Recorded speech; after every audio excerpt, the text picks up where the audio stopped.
Love you, pare. Bibo!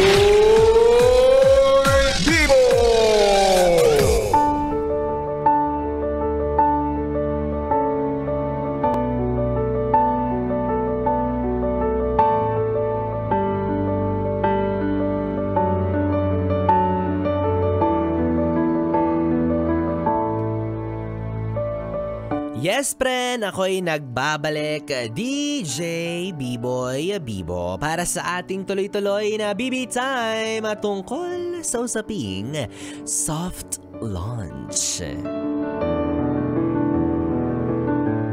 Taray naman ang soft launch na yan. Para namang artista yan siya sa Star Magic. May launching pa. Grabe na. Oo. Kala mo naman sobrang maitsura nung ipapakilala niya. Charot lang. So ikaw ba, yes friend? Minsan ka na bang nagpapaso ka ng isang tao sa buhay mo at ginawa mo siyang misteryoso? Misteryoso.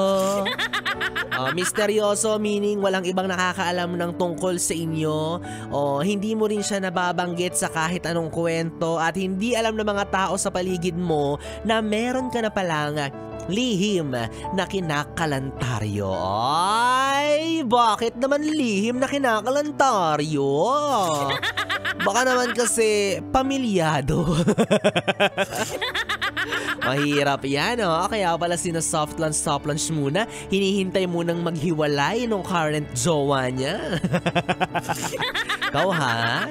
Oy, pero in fairness naman sa'yo, ha? Sa kung anong dahilan man yan, sa kung anong rason man kung bakit hindi mo pa siya pinapangalandakan, ang tibay mo, ha?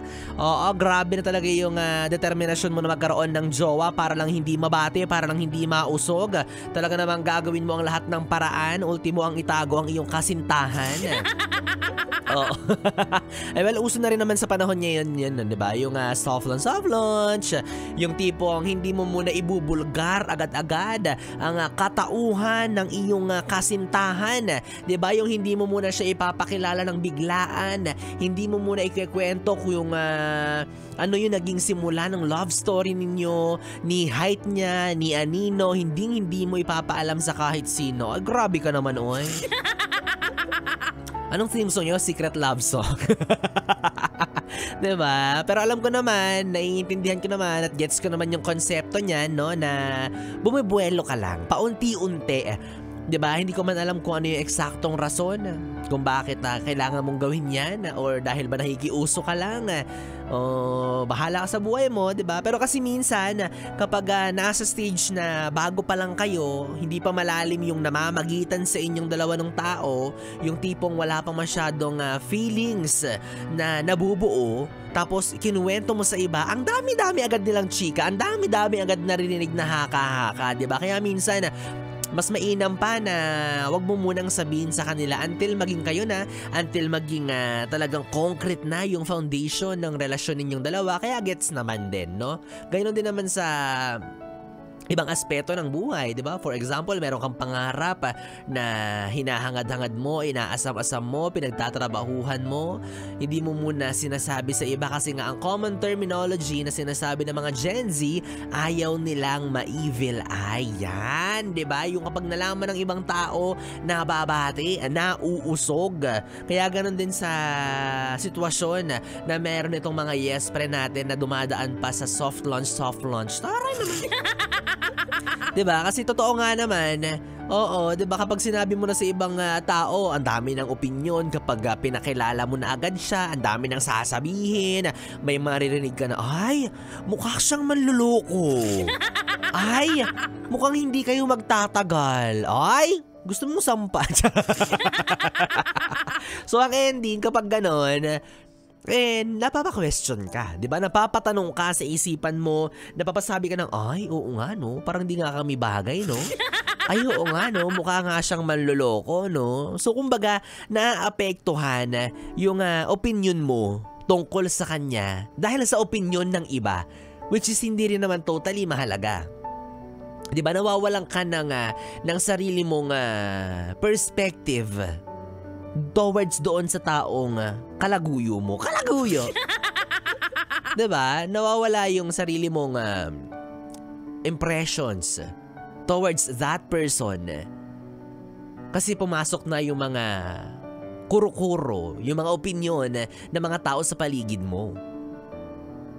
Well, kung ginagawa mo man yan dahil gusto mo lang pagkaingatan ng kanyang identity, ang bubuuhin yung relasyon, 'di ba? Iniingatan mo lang na hindi kayo basta-basta masira dahil sa iba.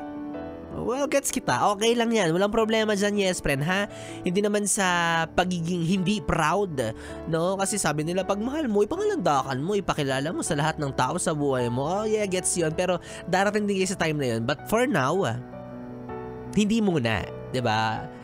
Silang dalawa muna. Hayaan mo na nilang i-savor yung moment nang silang dalawa lang yung magkakilala, silang dalawa lang yung magkasama, silang dalawa lang yung nagpapakiramdaman ng isa't isa. Kasi karamihan ngayon, kinikilala muna yung tao nang silang dalawa lang talaga, yung wala pang ibang involved, walang ibang kasama, para tama nga naman, 'di ba, makapag-focus sila ng dalawa lang sila. So bottom line, kung meron kang karelasyon ngayon na hindi mo pa hina-hard launch yan, 'di ba? Kasalungat ng soft launch, ang hard launch na para bang mag-hard launch sila sa market. Parang doon pa magsa-signing, 'di ba? Meet and greet kasama yung pamilya, 'di ba? Sa activity center ng market. Go mo lang yan, ha? Okay lang yan. Walang problema dyan kung okay kayo at panatag kayo at komportable kayo sa isa't isa na ganyan yung setup ninyo. Walang problema dyan, no pressure, ha? Sa ngayon, ang gawin mo lang, i-my day mo muna siya ng i-my day. Lahat ng parte ng katawan niya, kasi uso yan, di ba? Yung magpo-post sa Instagram pero kamay lang nung tao, di ba? Kilay lang, mata lang, o hindi naman kaya yung paa lang, o bahala ka sa buhay mo. I-my day mo lahat ng parte ng katawan niya. I-my day mo mayat maya yung mga hindi halata na bahagi, o yung mga balat, ganyan, singit. Singit! Oo. Tapos i-my day mo na i-my day, kami na bahala mag-collage. So, yes, friend, ikaw, i-enjoy mo lang yung bawat sandali na kasama mo yung taong yan. Kung nag-i-enjoy ka na siya lang talaga ang focus mo ngayon, go for it. Tapos saan pat malalaman rin nila kung sino ang dahilan ng iyong ngiti. Yes! Next naman. Tapos malalaman na lang din namin na hindi pala kayo magkakatuluyan sa uli. Oh. Soft launch ka pa, ha? Okay lang din, di ba? Para walang masyadong digital footprint. Para walang masyadong involved. Kapag naghiwalay kayong dalawa lang, walang ibang malulungkot. Hindi na siya hanapin ng pamilya mo.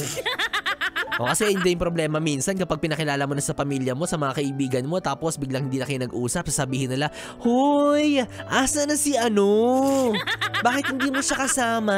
Dali mo siya dito sa Pasko." O, di nila alam, hiwalay na pala kayo. Kaya mas maigi na yan na kayong dalawa lang muna ang nakakaalam. Pero syempre, kailangan mo rin siguraduhin na kayong dalawa lang talaga yan. Hindi ka third party, hindi ka kabet, walang pamilya yung taong kinakalantaryo mo kasi maaari na kaya pala tinatago-tago nyo ang isa't isa kasi meron na kayong pamilya. Mahirap yan, bahala ka sa buhay mo. Ay, nakawala. Anyways, mga yes, friend, 3 oras na bibitay ang ating pinagsamahan. Nakapiling niyo po ang DJ na mabilis bumayo, ang dila sa mikropono. Ako po ang bibi niya sa radyo. Ako po si DJ B-Boy. Bibo. Magkasama't magkarinigan tayong muli bukas sa parehong oras dito lang sa istasyong No Problem, ang 101.1 Yes FM. Solid. Good day, bibi. Oras natin, 11:37.